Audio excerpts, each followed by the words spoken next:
Hey guys, how we doing? So today we'll be talking about Forex trading plan. Now this is a subject that is probably the most misunderstood subject in Forex trading. Anytime we talk about trading plan, a lot of people have different ideas about what a trading plan should be, and a lot of traders, 95% of traders, are doing trading plans very wrongly. So in this video, I would like to teach you a very simple step to creating a Forex trading plan that would actually work for you. That will help you to be a consistent trader and help you to remain in the Forex market for a very long time and not lose all your funds and probably stop trading at some point in your trading journey. So if you watch this video to the end without skipping any single part of this video, I can promise you that the things I will teach you in this video will probably change your trading career. These are simple things that changed my trading career and helped me to make a lot of money, and these are things, very simple tips that will help you. So let's get started. So number one, what is a trading plan? A trading plan is simply a list. It's a simple list of your do's and don'ts in the Forex market, and I'll explain what those do's and don'ts are. I'm trying to keep it simple. It's a very complicated explanation, but I'll try to make it as simple as possible. What I mean by do's and don'ts is these are rules. These are personal rules that will guide you in your trading, help you to not overstep your trading boundaries, know what your boundaries are, and also not to overstep them, because for you to go on any journey and last on the journey, you need a lot of principles, you need a lot of guidelines, you need a lot of rules to keep you in check, because you can't trust your brain to do all the work for you, because at some point your brain will probably get greedy, at some point your brain will probably get fearful, at some point your brain will probably get egotistic and try to make very wrong decisions. So that's what a trading plan does. A trading plan helps you to manage your trading psychology. It helps you to manage your emotions, which are your greatest enemies in the Forex market. Your emotions, your trading psychology, these are the things that actually destroy your trading career. Okay, so a trading plan helps you to solve all of that. So I'll give you 4 simple things contained in a trading plan that will help you to get started. It is 4 simple factors that if you incorporate that in your trading plan, it will help you a whole lot. Okay, so number one thing contained in a trading plan is your strategy. Of course, this is a no-brainer. Everybody knows that your strategy is part of your trading plan. Your strategy, when I mean your strategy, I mean your entries. You need to know, what do I need to see in the market for me to enter a trade? It needs to be on paper, guys. It needs to be on paper. You need to have something like a checklist. For instance, let's say your strategy is based on breakouts. On paper, you need to have on paper written, probably place it in front of your trading wall or your trading room or your workstation, wherever it is you're doing your trade, just for you to see it on a daily basis, right? You need to have it written out. If I see a blue candle go above a resistance, and I see a break and close above resistance, it is a breakout. Then confirmation that. Then if I see if the market is oversold using let's say overbought using a stochastic or RSI checklist. So those things are things that will guide you, because let me tell you this: once you come to the Forex market, your brain wants to enter a trade. So your brain is giving you every opportunity to see something, whether it is there or not. Let's assume you look at a chart and you're seeing that the market is on a buy, right? Your brain wants to give you every possible reason to suggest that market would actually go the direction that you're thinking it will go. So it's collating all the possible reasons to suggest to you that you are correct. So you need to have those checklists, so that any of your checklist that doesn't suit what you're seeing on the chart, you can be able to say, no, my brain is telling me that this is a buy, but from my strategy, from what I'm seeing, this and this doesn't check out. That means this is a bad trade, and that helps you, guides you to avoid overstretching yourself in the market, making wrong decisions in the market just because of what your eyes are seeing. So your strategy is one thing that should be on your trading plan. It needs to be like a checklist. This and this and this. Once I see this, I know I'm about to enter a trade. That's number one. Your strategy, your entries should be on your trading plan. Number 2, Number two thing that should be in your trading plan is your trading goals. I think this should actually be first, because you need to know what your goals are in trading. Now, there are short-term goals, there are long-term goals. Short-term goals can be, for instance, I want to move this account to 20%. Okay, that's a short-term goal. You know that for the next 3 months, or the next 6 months, whatever, however your strategy works for you, you know that I just want to make 20%. I don't care what happens in the market, the potentials the market has to offer. I just want to make 20%. Now, why those goals are necessary is because you need to have something to hold yourself accountable that you are actually doing well. These are indices that will help you to gain some form of confidence when you have bigger capital. For instance, if you've not been able to trade $1,000 confidently, so when you're given $100,000, you probably not be able to still manage it. If you can manage $1,000 confidently, you cannot manage $100,000 confidently. So a short-term trading goal helps you to test out your strategy, test out what you can do, test out your capabilities and your skills in the forex market, and give you a full review of what you can do with a bigger capital. So if you set a short-term goal of 5%, 20% for 1 month, 2 months, whatever the goals are, and do that, and you achieve that, there's some form of confidence it gives you that, no, if a client gives me bigger money, I can do better than this. So that is why you need to have a short-term goal. Now, long-term goals are goals like, okay, having been a good trader for 1 year, 2 years, 3 years, 5 years, I should be able to have my own forex trading firm where I can get clients to invest in my business, in my company, in my firm. So this is a long-term goal.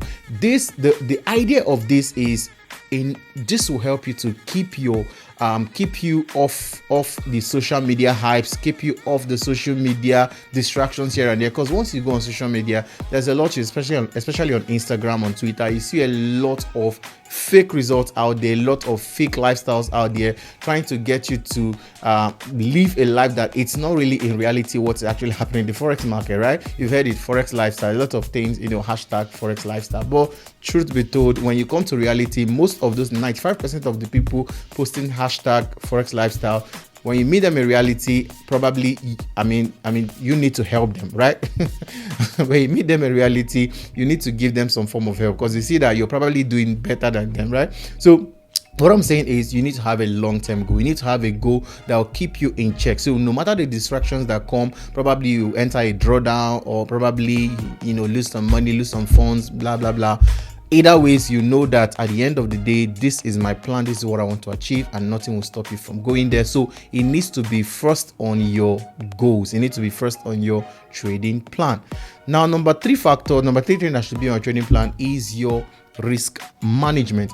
Now, risk management contains your exits. What is your maximum drawdown? What is the worst possible drawdown based on your experience? Now, this will probably keep changing over time. At some point in my trading career, I could be comfortable with a 50% drawdown.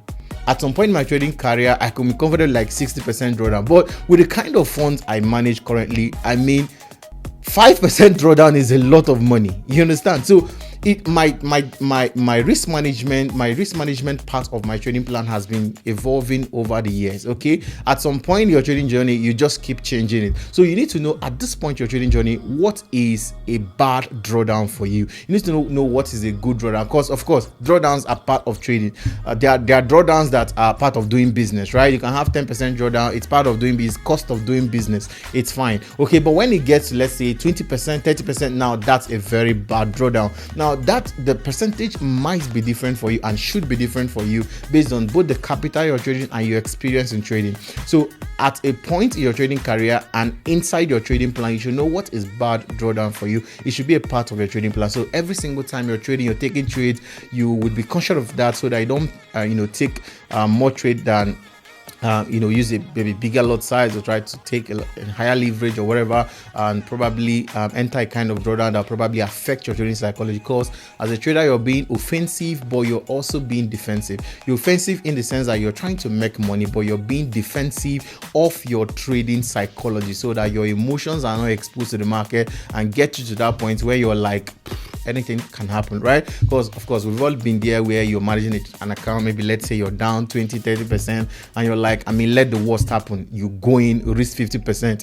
If I make the money, I make back my capital. If I lose the money, that's it. The money is gone. You don't care anymore. So for you to prevent yourself from getting to that point where you really don't care and you make very bad trading decisions just because, I mean, you're really tired of trading and you know that you take a long time to recover from the drawdown, it's better to have your drawdown, your maximum drawdown. What is the worst drawdown? You need to have it written down. So anytime you're approaching that particular percentage, you know that no, I need to like back off it. If you need to take a break, I should take a break. If you don't need to take a break, if you need to reduce your lot size, you do that. Okay, so that's the third thing that should be in your trading plan: risk management. Now finally, you should have a trading journal. A trading plan, this is like part and parcel of a trading plan, which is a trading journal. This is a very simple journal where you try to record your trades. Now, a lot of people have different ways of doing a trading journal. For me, at some point in my trading career, I was recording every single trade. Every single trade I take, I record it. Every single trade I take, I record it. But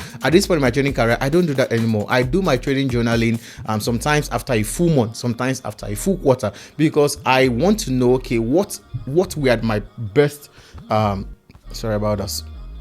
Because I want to know what is my best trade. Okay, what was my best trade, what was my worst trade, and after doing the analysis, it will help me to manage the coming month or the coming quarter. So that's how I do my trading journaling. You do what works for you. If you want to record every single trade you take every single day or every single week, I mean, that's fine. Okay, but for me, I don't do that. But anything that works for you, the idea of a trading journal is to keep yourself accountable. So when I do my trading journaling, I'm asking myself questions like, did I take too much risk? And when I look at the best trade that gave me the most money for the month, is it because, did I make this money because I used a high lot size, or did I make the money because I was just lucky? Or is it just because the month was trendy? Was it trendy? Maybe Euro USD trended all through the month and I was just riding the trend. Is that the reason I made the money? Because I need to keep myself accountable. So that's the importance of a trading journal, and you should have one for yourself. So quickly, let's do a recap of what we've discussed. 4 factors contained in the trading plan. Number 1 is your trading strategy. Your trading strategy, part of your trading plan. Number 2, your trading goals, which should actually be the first. You should have your trading goals to help you keep your mind in the game. You know what you're looking for, you know what you're targeting, despite all the distractions that you probably see along the way. Number 3, risk management. You need to know what is your maximum drawdown, what is the worst possible drawdown, and how long would it take you to recover from the drawdown based on your experience. By experience, I know that a 10% drawdown on a client's account might take me 1 full month or 1 or maybe 2 months to actually recover. So I try not to even push my drawdown to that percentage. It's part of my risk management. It's part of my trading plan. I have that down. I know that deep inside that whatever happens on this client's account, I shouldn't lose more than 5%, right? So that's what is comfortable for me.